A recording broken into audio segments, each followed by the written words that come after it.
Imagine a master key, concealed in plain sight within the ancient texts of the New Testament. A mere 6-letter command. This is no ordinary prayer. It is a sonic weapon, potent enough to compel the very unseen overlords, the clandestine architects of our shared physical reality, to drop their disguises and show their true faces. This word is an echo from the dawn of time, saturated with such raw, untainted divine authority that the parasitic entities, the ones who have orchestrated humanity's collective suffering and spiritual amnesia for countless millennia, are forced to violently recoil at its mere articulation. But before we plunge into the depths of this truly forbidden knowledge, before the veil is ripped away, I require one thing from you. Right now, as you listen, move your fingers and type, "I am awake," in the comments below. If you are genuinely prepared to confront the truths that have been methodically suppressed and hidden from you, this action transcends mere social media engagement. It is a sacred, spiritual declaration.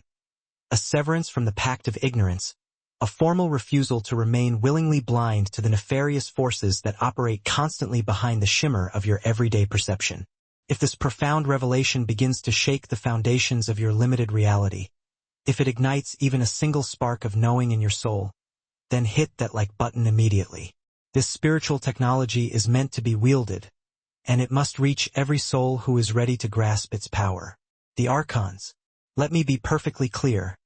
We are not discussing the caricature of red-skinned devils from medieval Christian folklore, nor are these mere cautionary figures pulled from ancient Greco-Roman mythology designed only to instill fear in children. According to the foundational Gnostic texts, the very documents the Orthodox Church Fathers worked so desperately and violently to eradicate from historical memory, the Archons are the invisible, non-physical rulers of this material plane. They are defined as sophisticated, parasitic consciousness forms, entities that literally sustain themselves by harvesting human suffering, propagating ignorance, and maintaining spiritual blindness. They function as the chief puppet masters operating subtly behind the stage of consensus reality, the master architects of this sophisticated, often brutal, simulated matrix that the vast majority of humanity tragically mistakes for genuine, authentic existence. For 2 millennia, the established mainstream religious institutions have systematically stripped the teachings of Jesus of their true, explosive esoteric power. They have deliberately reduced what was once a profound, operational spiritual technology, a method for transcendence, into nothing more than hollow, symbolic rituals and the sterile, mindless repetition of dogma. But a secret tradition persisted. A powerful, hidden current of knowledge has survived, passed down not through cathedrals, but through clandestine mystery schools, isolated Gnostic circles, and those intrepid souls who fiercely refuse to allow the sacred flame of true gnosis, direct, personal, spiritual knowing, to be extinguished. This surviving tradition holds the profound realization that Jesus was far more than a simple moral sage or a passive sacrifice. He was an initiated spiritual warrior, a cosmic liberator who deeply understood the architecture of our planetary imprisonment and, crucially, provided humanity with the precise technological tools necessary to dismantle the prison walls and break free.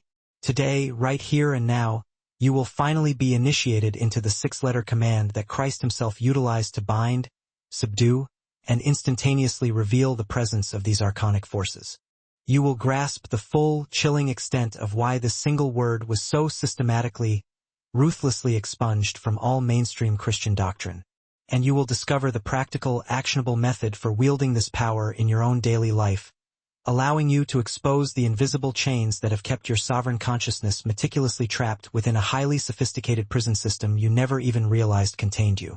To fully appreciate the devastating power contained within this 6-letter command, we must first undertake a radical journey back to the infancy of the Christian movement. It was a time when the faith was anything but the monolithic, rigid institution it later became. Instead, the early landscape was a vibrant, chaotic tapestry of fiercely competing mystical interpretations, profoundly secret teachings, and intense spiritual practices. In the scorching deserts of Upper Egypt, deep inside the caves near Nag Hammadi, and within the hidden, secretive gatherings of the very first Gnostic communities, a radically different form of Christianity flourished. This was the version the Roman-backed Council of Nicaea, convened in 325 AD, would work ruthlessly and tirelessly to obliterate, replacing experience with compliance. The Gnostics were the dedicated guardians of the inner teachings, the advanced, esoteric knowledge that the Christ consciousness had purposefully reserved for the select few, those who possessed eyes to see and ears to hear the unvarnished truth. While the general populace was given accessible parables and simplified moral instruction, the inner initiates received gnosis, the essential, direct, experiential knowledge of the universe's true, complex nature. And at the absolute core of this gnosis lay a terrifying, foundational revelation.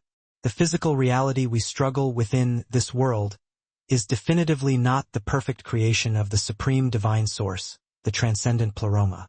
Instead, the Gnostics taught that it is a defective, corrupted simulation, a prison built by inferior, ignorant cosmic entities they designated as the Archons.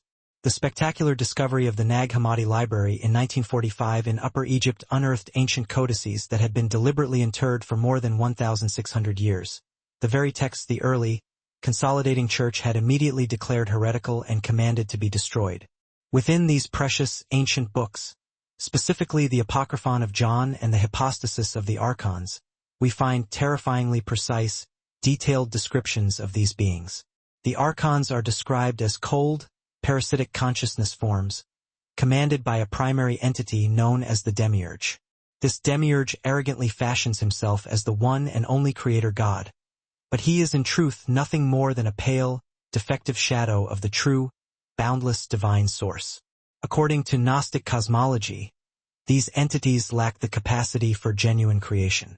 They can only mimic, corrupt, and ultimately counterfeit. They engineered the human form as a vessel, a sophisticated biological battery explicitly designed to generate the high-intensity emotional energy upon which they feed. Fear, rage, consuming despair, chaos, and confusion, these are not just undesirable human states. To the Archons, they are literal, tangible sustenance. Furthermore, they constructed what the Gnostics termed the counterfeit spirit, a subtle, false layer of consciousness deliberately implanted within humanity that keeps us pathologically identified with the fleeting material world, locking us into endless, agonizing cycles of unsatisfied desire and unavoidable suffering, thus ensuring we remain perpetually distracted and disconnected from our incorruptible divine origin. But this dark narrative of imprisonment is precisely where Jesus strides onto the cosmic stage, not as the passive, suffering sacrifice depicted in later doctrine, but as a fierce, interstellar liberator. The Gnostic revelations make it clear that Jesus, or more accurately, the Christ consciousness that temporarily operated through the physical man, originated from beyond the archonic realms, directly from the true, pristine divine source known as the Pleroma. His sacred mission was fundamentally misunderstood by the institutional church. It was not primarily to die for our sins in the conventional sense, but to incarnate and deliver humanity the specific gnosis, the key knowledge required to recognize our deep imprisonment and, critically, the spiritual technology needed to execute the ultimate jailbreak. Influential early church fathers, especially Irenaeus of Lyon, immediately grasped that these teachings posed a profound and existential danger, not to the average person's soul, but to the rapidly consolidating institutional power structure. A human population that not only understood archonic manipulation but also possessed the actual tools to perceive, bind, and dispel these parasitic entities could simply not be managed, controlled, or governed through the established mechanisms of fear, guilt, or external ecclesiastical authority. Thus began one of the most comprehensive and successful cover-ups in human history: the systematic annihilation of Gnostic texts, the relentless persecution and murder of Gnostic teachers, and the calculated reduction of a vibrant, powerful spiritual technology into a religion reliant solely on blind faith rather than verifiable, direct spiritual experience. Nevertheless, the sheer power of this technology survived. It lay hidden in plain sight, encoded and preserved within the very language Jesus used daily, Aramaic, and maintained through practices that miraculously endured centuries of violent suppression. The six-letter command we are about to dissect is a prime example of this preservation. A razor-sharp fragment of authentic spiritual warfare technology, engineered to pierce the archonic veil and force the presence of these forces to manifest in your reality. This sacred six-letter command, which Jesus himself wielded for binding these cosmic oppressors, is conspicuously absent from any standard Sunday school curriculum. Yet, Its power distinctly echoes through the surviving Aramaic prayers that Christ spoke. That word is Maranatha. In its most complete, traditional form, Maranatha *. It translates directly as, Our Lord, come, or Come, Lord. But the operational power, the true spiritual charge, resides exclusively within the first component. Those 6 letters, mRNA, carrying a specific, disruptive vibrational frequency capable of instantly neutralizing archonic interference.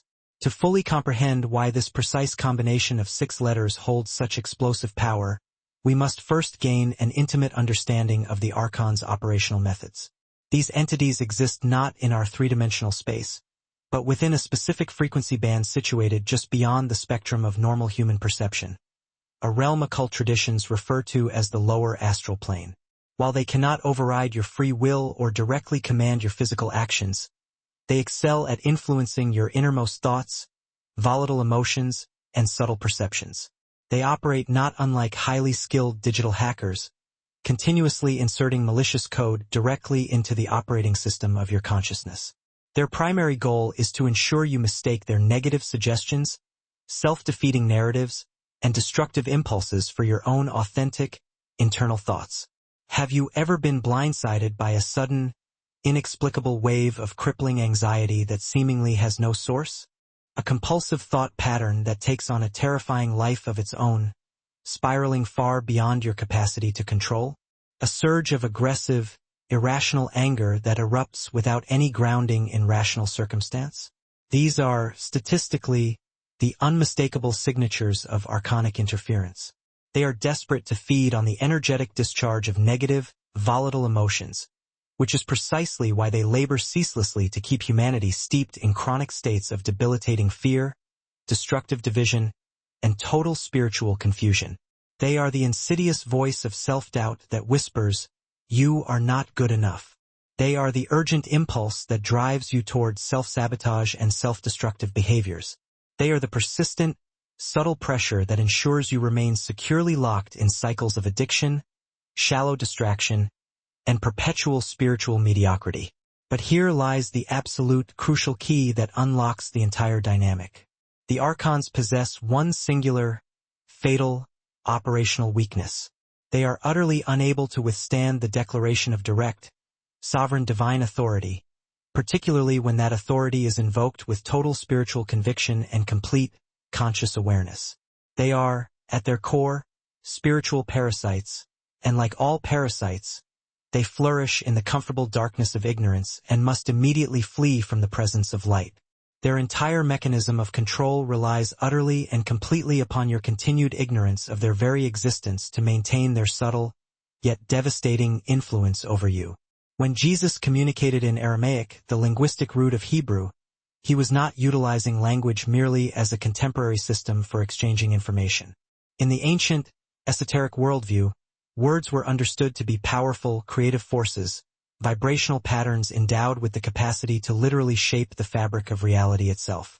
The Hebrew and Aramaic traditions grasped this truth profoundly, which is why the sacred name of the divine was held in such reverence that it was often considered too potent to be publicly uttered. Sound generates frequency, and frequency, undeniably, imposes change upon consciousness. Marana operates precisely on this profound principle. When it is articulated with focused intention and elevated awareness, it instantly generates a powerful vibrational disruption within the exact frequency band where the archonic entities operate. Think of it using a simple analogy. The Archons exist on a specific low-level radio frequency, broadcasting their toxic, negative signal directly into your mental space for so long that you have erroneously internalized it as your own authentic inner monologue. Saying Marana is like slamming the dial and violently switching channels. It instantly cuts the archonic broadcast, revealing the harsh, underlying static and exposing the entirely artificial nature of their influence. The word itself possesses compounding layers of esoteric meaning, drastically amplifying its inherent power. Marana immediately invokes the supreme divine authority, the absolute recognition that there exists a consciousness infinitely higher and more potent than these parasitic entities, the pure source of consciousness and unconditional love located far beyond their degraded, corrupted realm. When you articulate this word, You are engaged in neither passive pleading nor timid supplication. You are issuing a direct, sovereign command. You are declaring your non-negotiable allegiance to the true divine source, while simultaneously issuing a forceful, instantaneous rejection of the false, self-proclaimed authority of the counterfeit powers who have masqueraded as gods. In the nascent Christian communities, before the faith was institutionalized and corrupted, Maranatha was used both as a powerful spiritual greeting and a consistent practice. It notably appears in Paul's first letter to the Corinthians, 16:22, written in Aramaic despite the surrounding text being in Greek, a specific clue underscoring its immense, sacred significance. The original believers understood it as a direct invocation of the Christ consciousness itself, a summoning of immediate divine presence into the present moment for the explicit purpose of dispelling darkness, delusion, and archonic deception. Aramaic is classified by esoteric linguists as a sacred language, a tongue where sound, spiritual meaning, and frequency are fused into an inseparable, powerful unit. Each individual syllable carries not just semantic content, but a palpable vibrational resonance. The core letters themselves, mem, m, resh r, nun, n, aleph, a, form a potent, geometric pattern within consciousness when properly articulated. Within the Jewish mystical tradition of Kabbalah, which shares deep structural roots with the Aramaic-speaking world of Jesus, individual letters are not viewed as arbitrary symbols, but rather as the foundational building blocks of manifest reality itself. The Hebrew letter mem signifies water, or the primordial chaos. Resh signifies the head or the beginning. Nun represents the soul and continuity, and Aleph represents the divine source and unity. When these components are meticulously combined in Marana, they synthesize a powerful existential formula. From chaos, mem*, comes a new beginning, resh*, sustaining the soul, nun*, through direct connection to divine unity, aleph*. This inherent, encoded power is precisely why mere translation renders the word inert. When you articulate "Come, Lord" in English, you are simply communicating a conceptual idea. When you speak Marana in Aramaic, you are actively deploying a vibrational technology, a sonic key specifically designed to unlock and access higher frequencies in your consciousness. The Archons immediately recognize this frequency because it originates from a realm they are utterly unable to access. The true pleroma, the boundless, divine fullness that exists eternally beyond their degraded, simulated domain. The early Desert Fathers and mystical practitioners understood this crucial difference, which is why they painstakingly preserved Aramaic prayers and invocations, even long after the language had faded from common use. They knew with absolute certainty that certain words, spoken in their original, sacred tongue, held an intrinsic power that completely transcended simple meaning. They carried divine authority encoded directly within the sound itself. We have reached the critical juncture where this ancient, buried wisdom must transition into living, active practice. This is the moment where latent knowledge is forged into kinetic power, ready for immediate use in your hands. While understanding the theory behind Marana is certainly valuable, wielding it with verifiable effectiveness requires specific technique, rigorous preparation, and a profound awareness of the exact reality-shifting command you are issuing. The first, foundational rule you must internalize is this: articulating Marana is not equivalent to chanting a simple, mechanical magic spell. The Archons are certainly not defeated by empty, mindlessly recited words. They are exposed, bound, and expelled through conscious, deliberate invocation, rigorously backed by your innate spiritual authority. This is your authority as a sovereign divine being temporarily encased in physical form. Your absolute conviction, your heightened state of awareness, and your explicit refusal to consent to their continued influence is the precise element that gives this word its devastating cutting edge.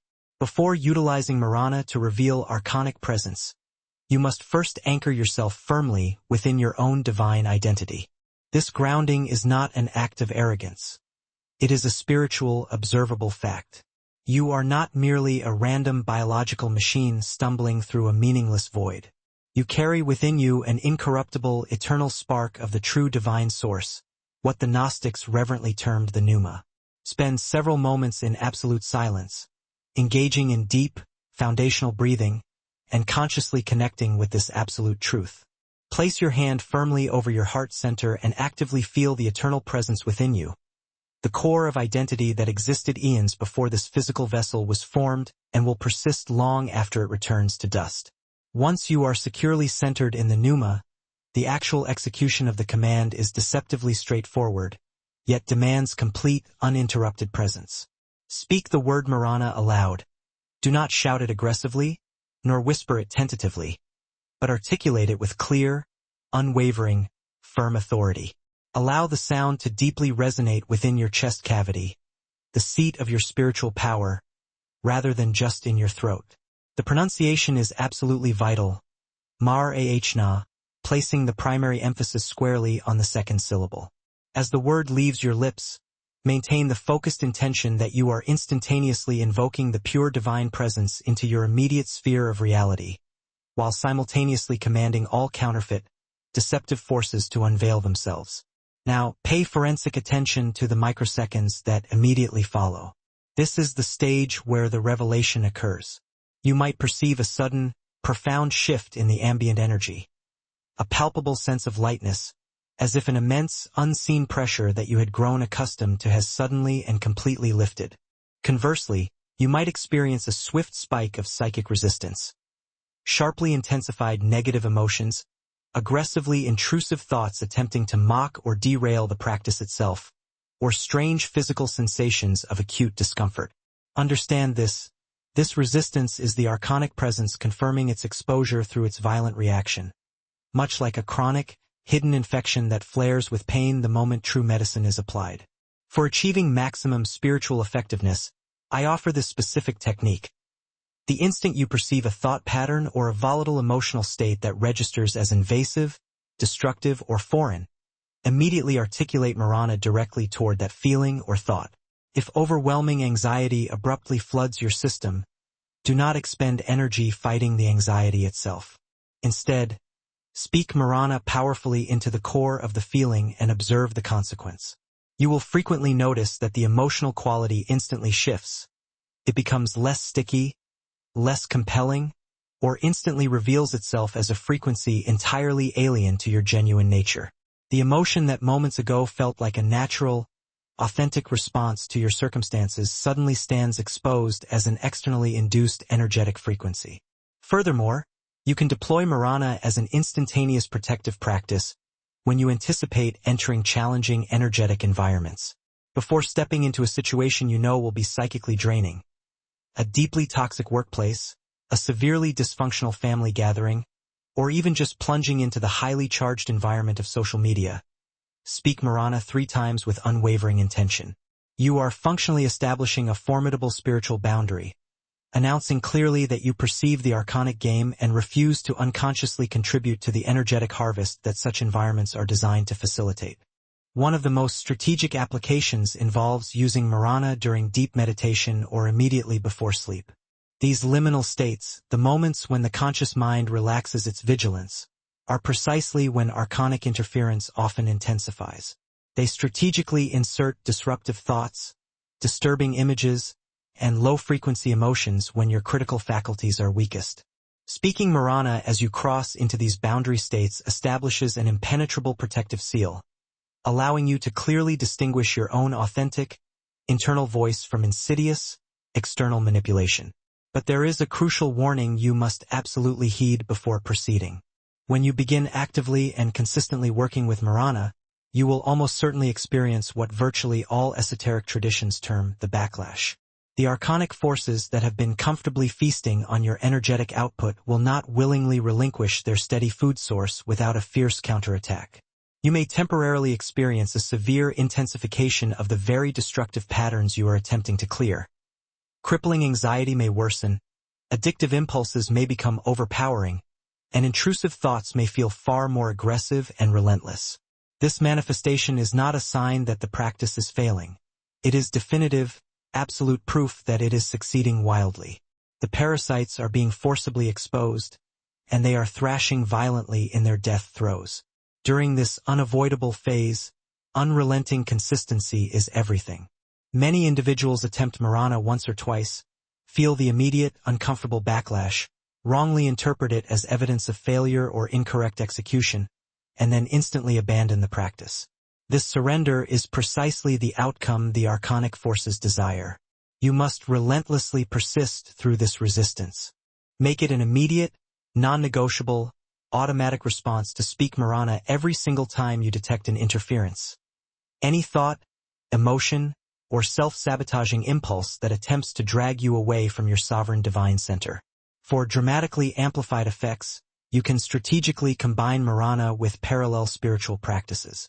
Immediately after uttering the command, sit in stillness and engage in what the Gnostics termed nepsis, vigilant, unwavering awareness of your own stream of consciousness. Simply observe your arising thoughts and emotions without the slightest attempt to judge, control, or identify with them. By practicing this separation, you begin to discern which impulses bear the unmistakable signature of your authentic self, and which feel precisely like foreign, hostile broadcasts. Marana performs the crucial work of clearing the field. Nepsis teaches you the wisdom required to consciously navigate that cleared space. Another immensely powerful synergy is combining Marana with conscious breathwork. As you draw in a slow, deep breath, intentionally visualize yourself drawing in pure divine light and sovereign presence. As you powerfully exhale, articulate Marana and simultaneously release everything that is not genuinely you. This establishes a rhythmic, systemic cleansing, a spiritual circulatory process that gradually, but completely, purifies your consciousness of parasitic archonic influence. Finally, you must understand that this is not a singular, dramatic exorcism, but an essential, ongoing practice of proactive spiritual hygiene. The archonic forces are relentlessly persistent, and we currently reside within a physical environment explicitly engineered to facilitate their influence. Media that aggressively manufactures fear and division, social structures that enforce collective unconsciousness and addiction to distraction, and cultural narratives that completely deny the existence of a spiritual dimension. Employing Marana regularly is akin to brushing your teeth. It is the necessary, constant maintenance of your spiritual clarity in a world system that works tirelessly, minute by minute, to cloud and diminish it.